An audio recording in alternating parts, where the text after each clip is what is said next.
कक्षा बीए प्रथम वर्ष, विषय हिंदी साहित्य, प्रथम प्रश्न पत्र, प्रकरण भंवर गीत। और इसके रचयिता है नंददास, जो कि अष्टछाप के 8 जो प्रमुख कवि हैं उनमें से सूरदास के बाद नंददास जी का ही स्थान आता है। नंददास जी को जड़िया कवि कहते हैं और कवि गड़िया और नंददास जी जड़िया। इस तरह से नंददास जी बहुत अच्छे कवि हैं। अष्टछाप की जो स्थापना की थी बल्लवाचार्य के पुत्र थे विट्ठलनाथ, और विट्ठलनाथ ने अष्टछाप की स्थापना की थी, जिसमें 4 तो बल्लवाचार्य के शिष्य थे और 4 उनके स्वयं के विट्ठलनाथ के शिष्य थे। इस तरह ये 8 जो कवि थे जो कृष्ण की अहरनिश अष्टयाम भक्ति किया करते थे और 8 पैर भजन गा करके और कृष्ण की वंदना साधना आराधना वो करते थे। तो इनमें ये जो सूरदास है उसके बाद में नंददास जी बहुत ही अच्छे और प्रमुख कवि है अष्टछाप के। तो इनकी द्वारा विरचित भंवर गीत भी सूरदास का जो भंवर गीत सार है उसी तरह ये भी एक अच्छा प्रेम काव्य है, जिसमें कृष्ण और गोपिकाओं की व्यथा कथा है वो चित्रित हुई है। पिछले वीडियो में हमने नंददास जी का जीवन परिचय और उनके 3 पदों की हमने सप्रश्न व्याख्याएं की थी। भंवर गीत के 3 पद थे। अब हम चौथे पद से आज प्रारंभ करते हैं। वैसे तो इसमें भंवर गीत में कुल 75 पद है, लेकिन हम परीक्षा की दृष्टि से जो प्रमुख पद है उनकी हम सप्रश्न व्याख्याएं करेंगे, और समय रहेगा तो आगे हम इसके बारे में विस्तार से चर्चा करेंगे। लेकिन पहले हम परीक्षा की दृष्टि से इसकी जो चुनिंदा प्रमुख जो पद हैं उनकी सप्रश्न व्याख्याएं कर लेते हैं। तो 75 में से 20-25 पद ऐसे हैं जो व्याख्या की दृष्टि से या परीक्षा की दृष्टि से इम्पोर्टेंट है, वेरी मस्ट है, वेरी इम्पोर्टेंट है। इनको हम देख लेते हैं। तो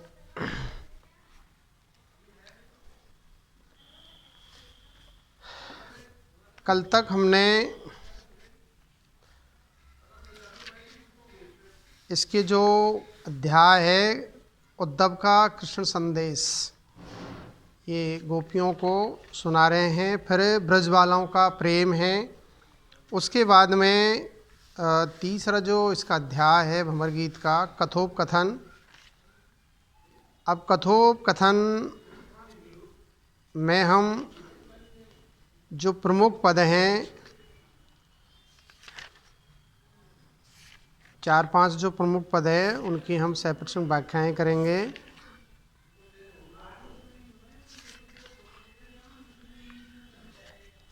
तो कथोपकथन का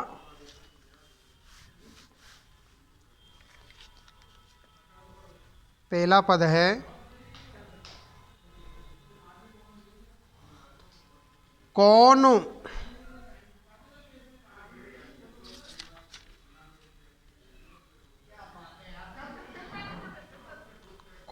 ब्रह्म की ज्योति। पढ़ने से पहले मैं थोड़ा सा संक्षिप्त में मेरा भी परिचय आपको दे देता हूँ।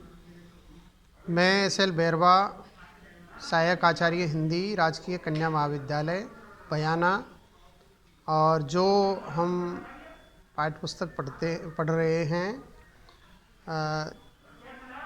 काव्य रश्मि या काव्यकरण, जिसमें आदिकाल और भक्तिकाल में जो चुनिंदा कवि है उनका ये काव्य संकलन है। ये जो पाठ्य पुस्तक है महाराजा सूरजमल ब्रज विश्वविद्यालय भरतपुर के BA प्रथम वर्ष के प्रथम प्रश्न पत्र में, हिंदी साहित्य के प्रथम प्रश्न पत्र में ये संकलित है। अब हम कथोपकथन से दूसरा जो पद है उसको हम पढ़ते हैं, फिर इसकी सप्रश्न व्याख्याएं करेंगे। कौन ब्रह्म की ज्योति ज्ञान कासो कहो उधो, हमरे सुंदर श्याम प्रेम को मार्ग सूदो। नैन वैन श्रुति नाश का मोहन रूप लखाई, सुध बुध सब मुरली हरि प्रेम ठगोरी लाई, सका सुन श्याम के। अब हम इस पद्यांश की व्याख्या के 4 सोपानों के आधार पर इसकी सप्रसंग व्याख्या करेंगे। तो व्याख्या के 4 सोपान संदर्भ, प्रसंग, भावार्थ और काव्य सौंदर्य होते हैं। तो पहला हम जो सोपान है इसका संदर्भ देखते हैं। प्रस्तुत पदावतरण हमारी पाठ्य पुस्तक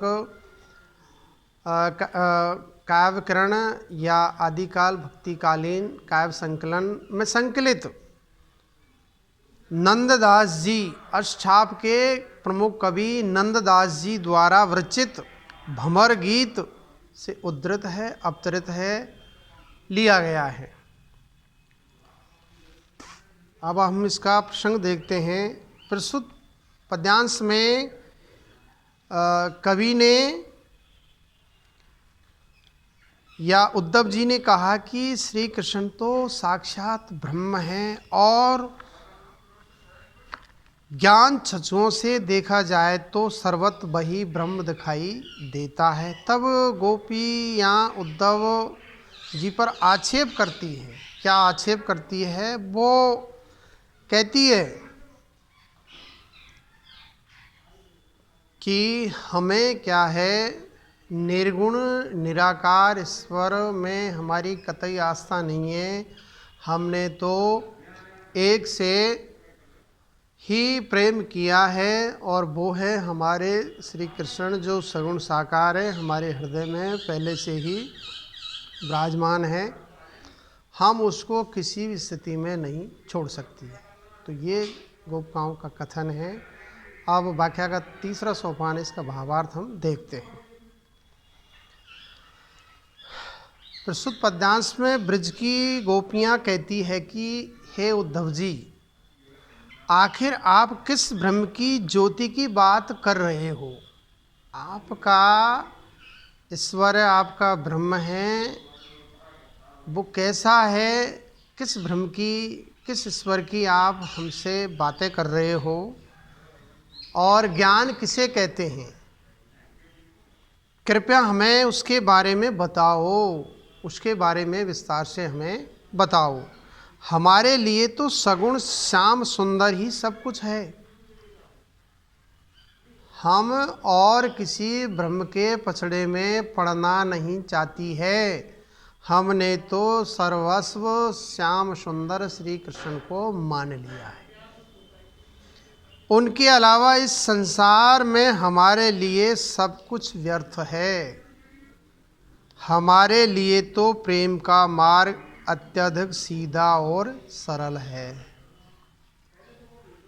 अति सूधो सने को मार्ग है, जहाँ नैक सयान बाँक नहीं, जहाँ सांच चले तज आपन पो, कपटी जे निशाक नहीं। तो हमारे लिए तो यही प्रेम का मार्ग है, यही सीधा और सरल है, सहज है।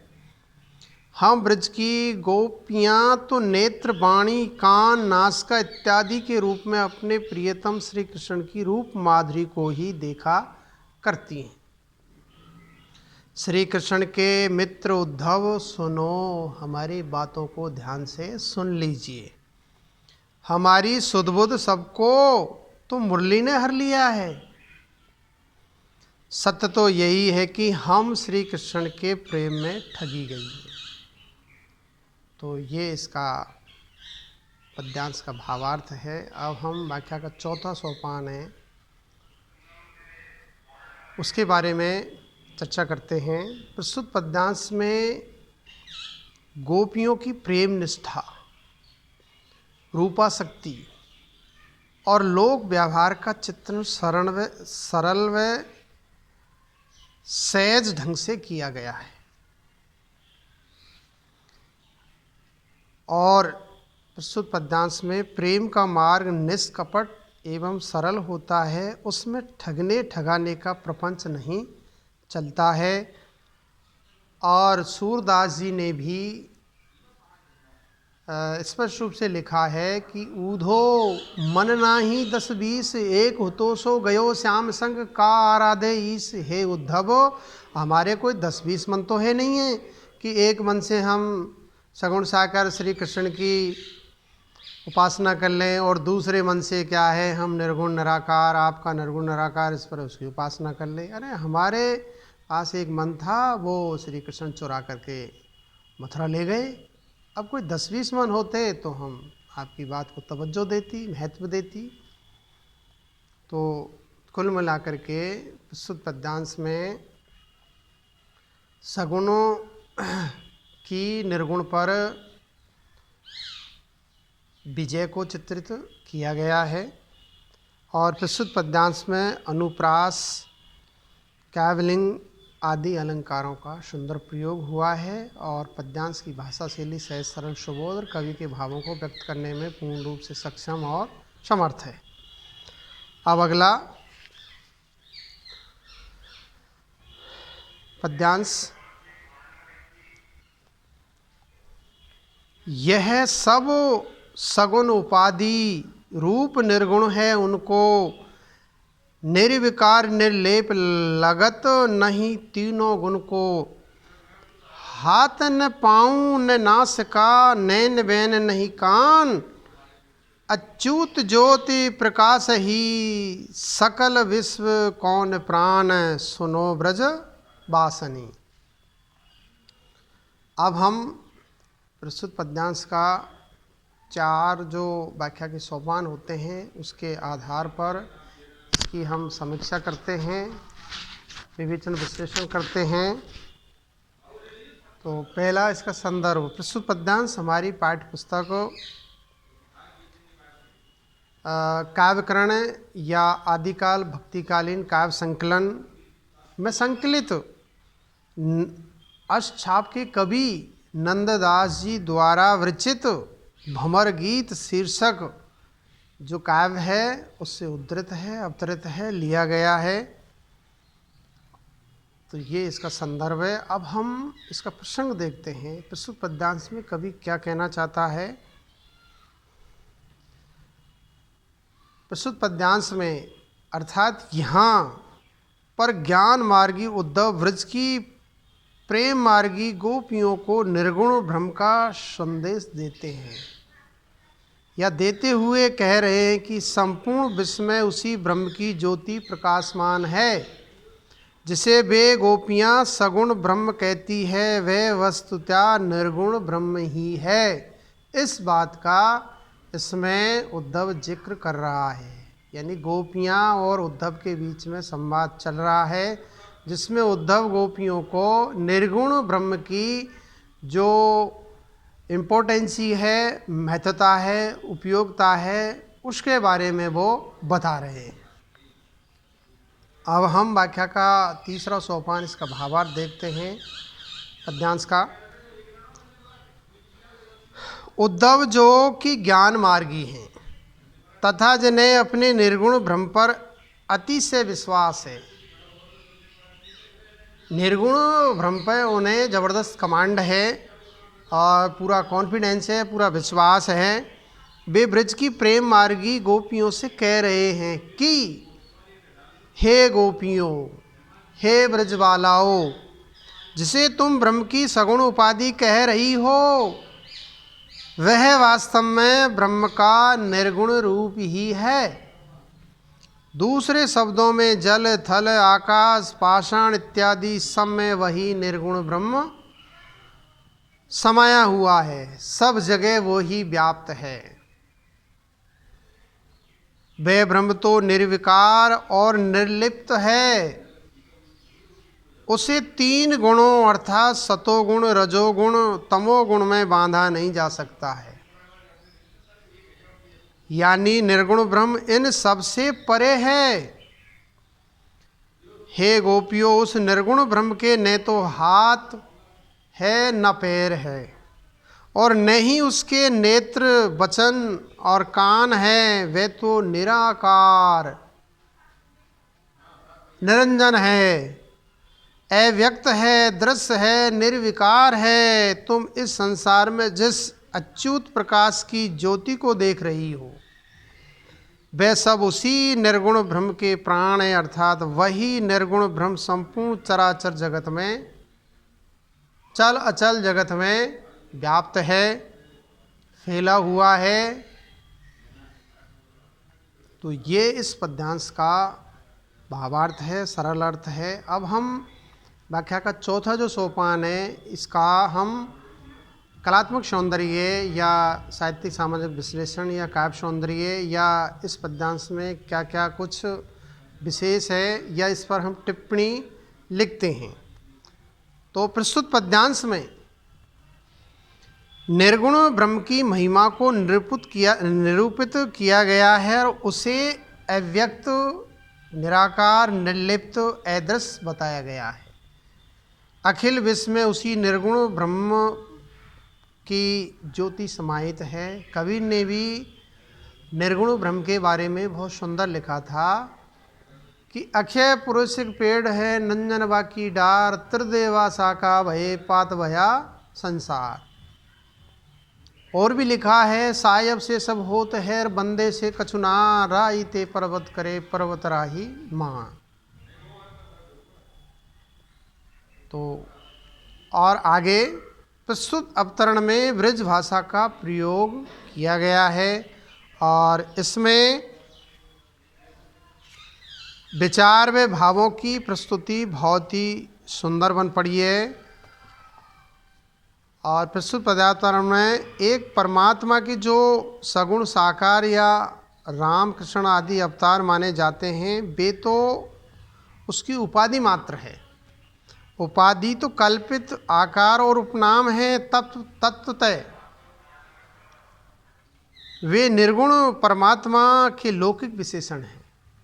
इस तरह अद्वैत वेदांत के अनुसार ब्रह्म के सगुण और निर्गुण रूप का काव्यमयी शैली में निरूपण हुआ है और प्रस्तुत पद्यांश में अनुप्रास, यमक और विशेष अलंकार का सुंदर प्रयोग हुआ है। और प्रस्तुत पद्यांश की भाषा शैली सहज, सरल, सुबोध और कवि के भावों को व्यक्त करने में पूर्ण रूप से सक्षम और समर्थ है। अब अगला हम पद्यांश है उसकी हम सप्रसंग व्याख्याएं करेंगे। पहले इसको पढ़ते हैं। जाही कहो तुम कान ताही को पिता न माता, अखिल अंड ब्रह्मांड विश्व उन्हीं ते जाता, लीला गुण अवतार के धरि आए तन श्याम, जोग जुगत ही पाइए पर ब्रह्म पुर धाम, सुनो ब्रज वासनी।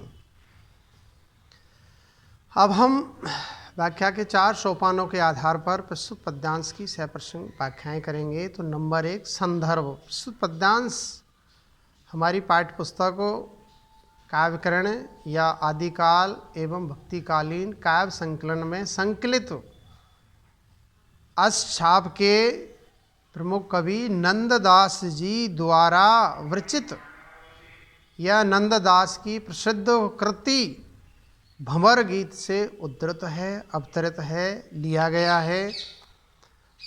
अब हम इसका दूसरा जो व्याख्या का सोपान है प्रसंग देखते हैं। प्रस्तुत पद्यांश में उद्धव जी ब्रज की गोपियों को ज्ञान मार्ग का संदेश देते हैं। तब ब्रज की गोपियाँ निर्गुण ब्रह्म को लेकर शंका से परिपूर्ण हो जाती है, उन्हें आशंका हो जाती है, उन्हें संदेह हो जाता है, उन्हें सस्पेंस हो जाता है और उद्धव से तरह तरह से प्रश्न करती है। इसी का बखान प्रस्तुत काव्यांश में उद्धव जी द्वारा किया गया है या इसमें गोपियों के तर्क का उत्तर दिया गया है। अब हम इसका भावार्थ देखते हैं। प्रस्तुत पद्यांश में कवि नंददास जी वर्णन कर रहे हैं कि ब्रज की गोपियों से ज्ञान मार्गी उद्धव जी कहते हैं। क्या कहते हैं? हे ब्रज की गोपियों, तुम जिस श्री कृष्ण की बातें कर रही हो तथा उसे साकार और सगुण कह रही हो, वह तो तत्वता निर्गुण और निराकार ही है। इसी कारण से न तो उसका कोई पिता है और न ही उसकी कोई माता है। दूसरे शब्दों में तुम भोली भाली ब्रज की गोपियां अभी तक यह समझती आई हो कि बाबा नंद और मैया यशोदा ही उसके माता और पिता है, परंतु सत्य तो यह है कि ये दोनों श्री कृष्ण के कुछ भी नहीं है। मैं तुम्हें जिस ब्रह्म के बारे में बता रहा हूँ, संपूर्ण जगत और ब्रह्मांड में उसी से उत्पन्न और निर्मित है।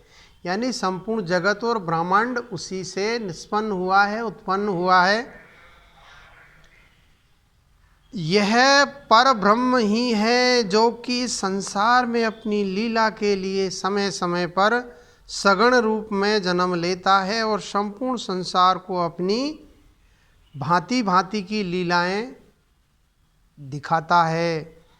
वही पर ब्रह्म तुम्हारे श्री कृष्ण के रूप में इस जगत में अवतारी पुरुष बनकर आया है। यह पर ब्रह्म सभी को सरलता से प्राप्त नहीं होता है। इसके लिए क्या है, हमें कठिन प्रयास करने होते हैं। उसे पाने के लिए तो कठिन साधना करनी पड़ती है, योग रमाना पड़ता है, तब कहीं जाकर उस ब्रह्म की साधक को प्राप्ति संभव हो सकती है। यदि तुम उस परम ब्रह्म को पाना चाहती हो तो तुम भी साधना करो, योग रमाओ और उस ब्रह्म को पाकर अपने जीवन को सार्थक बनाओ। तो ये इस पद्यांश का भावार्थ है, सरल अर्थ है। अब हम इसका कलात्मक, काव्य सौंदर्य या साहित्यिक सामाजिक विश्लेषण देखते हैं। तो नंबर 1, प्रस्तुत काव्यांश में नंददास जी ने उद्धव जी के द्वारा सगुण का खंडन और निर्गुण का मंडन करवाया है। नंबर 2, प्रस्तुत पद्यांश में श्री कृष्ण को उद्धव जी के द्वारा तत्वता पर ब्रह्म के रूप में दर्शाया गया है। वही पार ब्रह्म इस जगत में अपनी लीला करने तथा संसार के प्राणियों को अपनी लीला दिखाने के लिए समय समय पर अवतारी पुरुष बनकर जन्म लेता है। इस ब्रह्म की प्राप्ति के लिए कठोर तपस्या करनी पड़ती है और योग साधना भी करनी पड़ती है। नंबर 3, प्रस्तुत पद्यांश के अनुसार ब्रज नारियों को श्री कृष्ण के प्रति अपनी लौकिक प्रेमाशक्ति को त्याग कर निर्गुण और निराकार ब्रह्म की उपासना करनी चाहिए, तभी संसार से उन्हें मुक्ति प्राप्त हो सकती है। और नंबर 4, प्रस्तुत काव्यांश में ब्रज भाषा की सुंदर छटा को देखा जा सकता है और भाषा प्रभामयी, सरल और सार गर्भित है। और वेदांत के अनुसार नंबर 5, वेदांत के अनुसार ब्रह्म ज्ञान की व्यंजना हुई है। और प्रस्तुत पद्यांश में नंबर 5, अनुप्रास और काव्यलिंग अलंकारों का सुंदर प्रयोग हुआ है। और नंबर 6, प्रस्तुत पद्यांश की भाषा शैली सहज, सरल, सुबोध और कवि के भावों को व्यक्त करने में पूर्ण रूप से सक्षम और समर्थ है।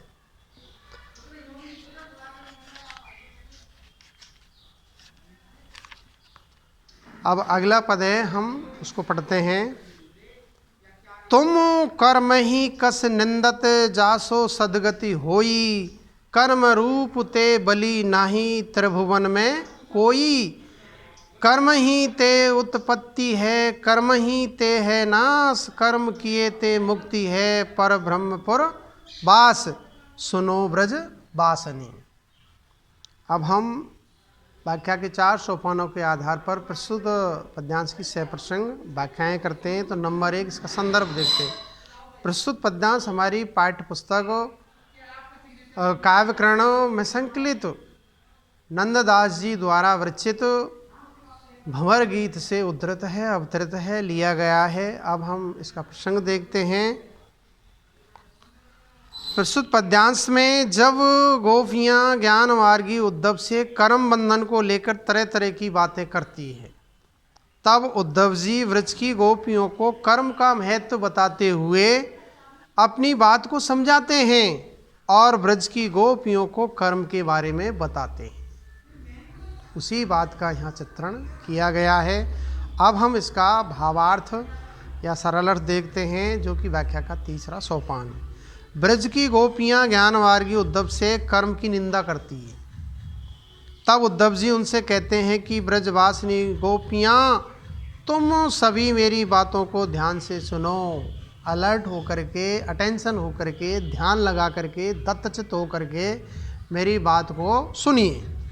तुम आखिर कर्म की इतनी निंदा क्यों कर रही हो? दूसरे शब्दों में, तुम कर्म के बारे में जानती ही क्या हो, और इसके महत्व के बारे में तुम्हें क्या ज्ञात है, क्या जानकारी है? सत्य तो यह है कि संसार में कर्म ही है जिससे प्राणी को सद्गति अर्थात मोक्ष की प्राप्ति होती है, मुक्ति मिलती है। जो प्राणी शुभ और पवित्र कर्म करता है वह पर ब्रह्म को प्राप्त करके संसार के कर्म बंधन से मुक्त हो जाता है,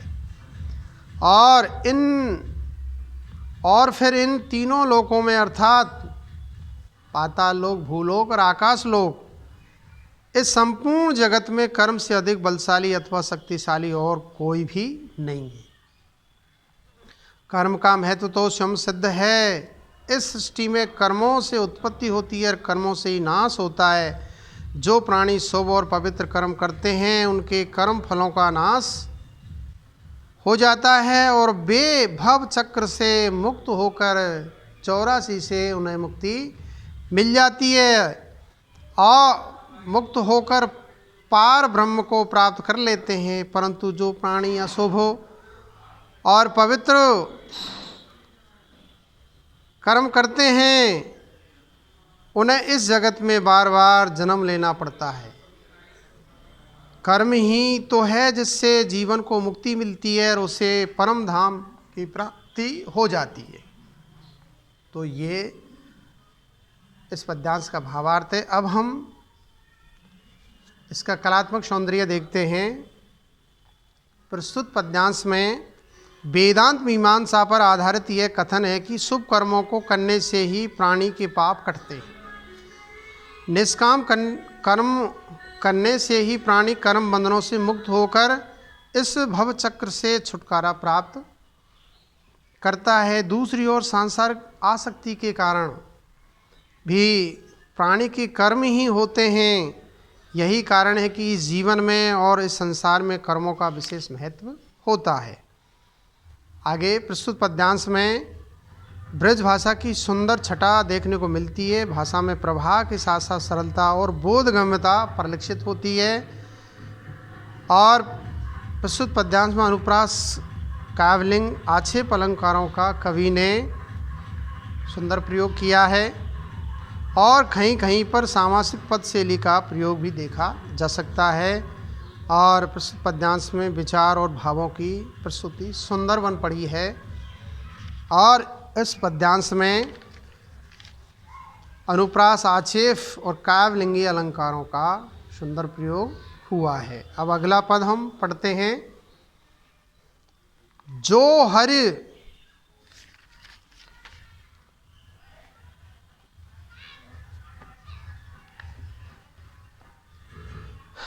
जो उनके गुण होई वेद क्यों नेति बतावे। निर्गुण सगुण आत्म रचि उपनिषद जू गावे। वेद पुराणन खोज के पायो नहीं गुण एक। गुण ही के गुण होई जो कहो आकाश कहीं टेक सुनो ब्रज बासनी। अब हम इस पद्यांश का व्याख्या के 4 सोपानों के आधार पर इसका विवेचन विश्लेषण करते हैं। तो नंबर 1 इसका हम संदर्भ देखते हैं। प्रस्तुत पद्यांश हमारी पाठ्यपुस्तक काव्यकरण में संकलित नंददास द्वारा विरचित भंवर गीत से उद्धृत है, अवतरित है, लिया गया है। अब व्याख्या का दूसरा सोपान, इसका प्रसंग देखते हैं। प्रस्तुत पद्यांश में उद्धव जब ब्रज आए तो ब्रज की गोपियों ने अपने प्रिय और आराध्य श्री कृष्ण को सगुण और साकार बताया। तब वो ज्ञान मार्गी उद्धव ने ब्रह्म को निर्गुण और निराकार बताने के लिए ज्ञान योग का सहारा लिया था। इसी बात का इसमें चित्रण किया गया है।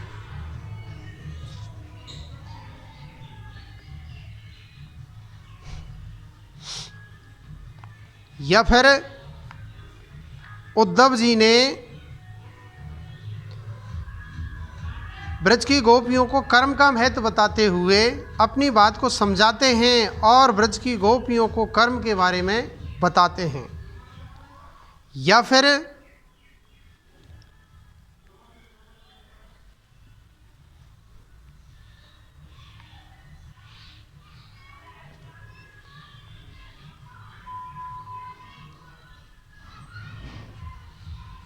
निर्गुण ब्रह्म के बारे में वो विस्तार से जानकारी देते हैं।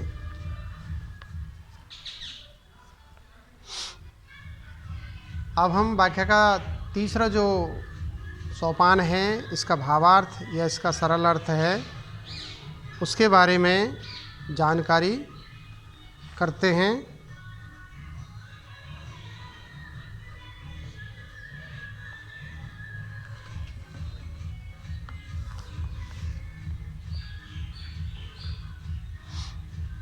ये अगला पद है, हम पिछले पद को फिर दोबारा से पढ़ते हैं।